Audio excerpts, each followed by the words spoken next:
finally, eto na yung last part, which is the fourth part of my Chiba tour video. Tas yan, hingal na hingal ako dyan kasi tumakbo ako. Hinahanap na pala nila ako kasi malapit nang umalis yung bus.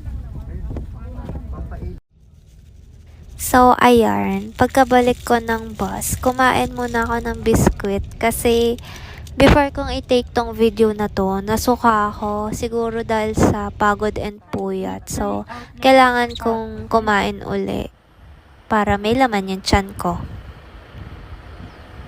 Ayan, nakarating na kami sa last destination namin, yung pang-anim. Ang name niya is Mitsui Outlet Park, Kisarazu. Ayan, dito excited pumunta sila mama kasi mura dito guys.